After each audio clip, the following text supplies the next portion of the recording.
ओम शांति 23/8/2022। आज की मुरली चिंतन। बाबा कहते हैं अब ये दुनिया पुराना घर हो गई है, अब इसे छोड़कर बाप के साथ चलना है। इसलिए पुरानी दुनिया से ममत्व मिटा देना है, जो भी अटैचमेंट है पुरानी दुनिया से उसको मिटाना है।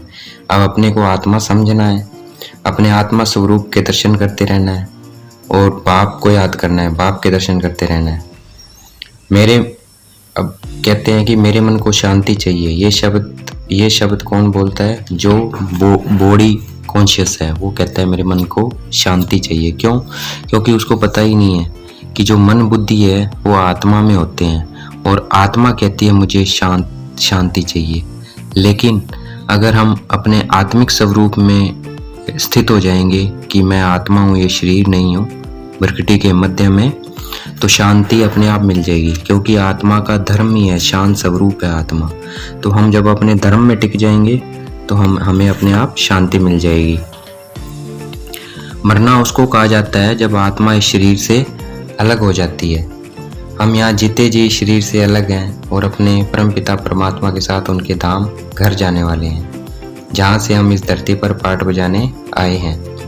जो आत्माएं परमपिता परमात्मा के साथ जा नहीं सकेगी, हम उनको योग से पवित्र बना रहे हैं। इसको ज्ञान कहा जाता है, इसको नॉलेज कहते हैं। भाई वाइब्रेशन कैसे फैलानी है, पॉजिटिव कैसे रहना है, इसको क्या कहते हैं? इसको ज्ञान कहते हैं। दूसरों को शांति पहुंचाना, पवित्र करना।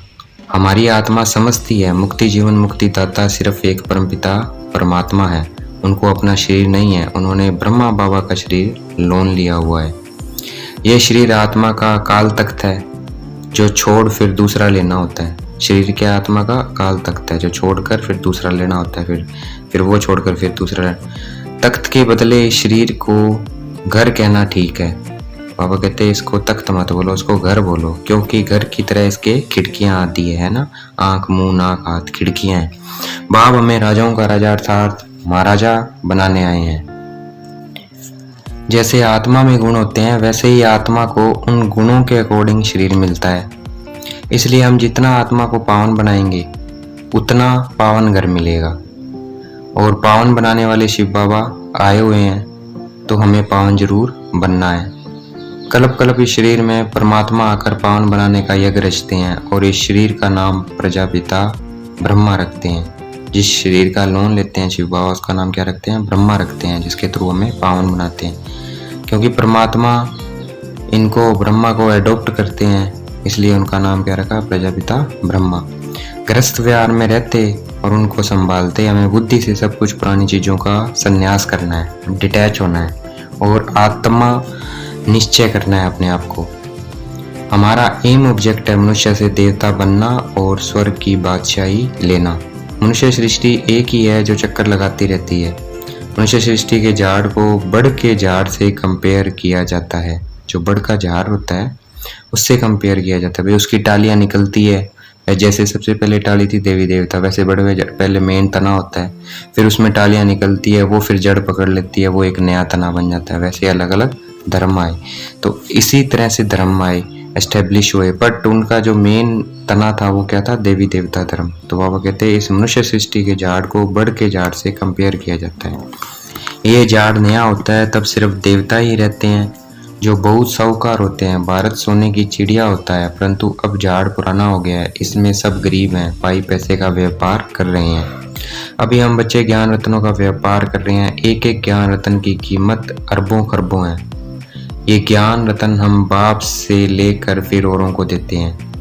इन ज्ञान रत्नों से हमें फिर वह फिजिकल रत्न अथाह मिलेंगे। इस ज्ञान रत्न से क्या होगा? हमें फिजिकल रत्न अथाह मिलेंगे।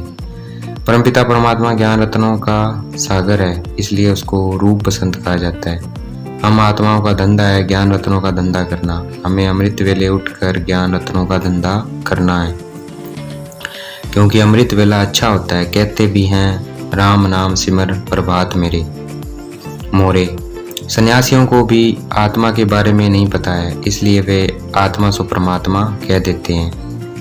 यह सृष्टि एक भेद का रंगमंच है जिस पर बेहद का नाटक चल रहा है। अब यह नाटक पूरा होता है क्योंकि सभी एक्टर अब इस धरती पर आ गए हैं। नाटक में भी क्या होता है, जब टाइम पूरा हो जाता है, जब नाटक पूरा हो जाता है तो सभी एक्टर आकर खड़े हो जाते हैं और ड्रेस बदले कर घर चले जाते हैं। बिल्कुल ऐसे ही है, हम सबका पार्ट है बाप अब हम सबको लेने आए हुए हैं। अभी साइंस से सुख भी है, तो अभी साइंस की चीज़ों से विनाश भी होना है। इससे सुख भी और इससे विनाश भी होना है। अभी हम इस साइंस पर विजय साइलेंस से पाएंगे। मन जीते जगत जीत नहीं बनेंगे, मन जीते जगत जीत नहीं बनेंगे, माया जीते जगत जीत बनेंगे। सब सुखधाम को याद करते हैं, जब कोई मरता है तो कहते हैं हेवनली अबोर्ड, अर्थात स्वर्ग पधारा। ऐसे कोई मरने से स्वर्ग नहीं जाता है, परंतु जब कोई जीते जी शरीर से मरता है, अर्थात अभ्यास करता है कि मैं आत्मा अलग हूँ, ये शरीर अलग है, वह स्वर्ग जाने के लायक बनता है, अधिकारी बनता है। और ये ज्ञान कौन देते हैं? शिव बाबा है। भाई ऐसे जब आप अभ्यास करोगे तो स्वर्ग के लायक बनोगे। इस ड्रामे का खेल आधा कल्प सुख आधा कल्प दुख है, जो बाप के सिवाय और कोई नहीं समझा सकता। ये गॉडफादरली यूनिवर्सिटी है, यहाँ भगवान हमें ये राजयोग सिखा रहे हैं। इस राजयोग से ही भारत अमीर बनता है, स्वर्ग बनता है, पैराडाइज बनता है, नई दुनिया बनती है। पहले भारत कितना अमीर था, उसको पैराडाइज कहते हैं। अभी भारत गरीब है, नरक है। भारत जब रिलीजियस था, बहुत शक्तिशाली था, सारे विश्व का मालिक था।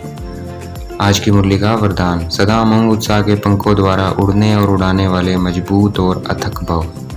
सदा उमंग उत्साह के पंखों द्वारा उड़ने और उड़ाने वाले मजबूत और अथक भव, जो कभी थके ना।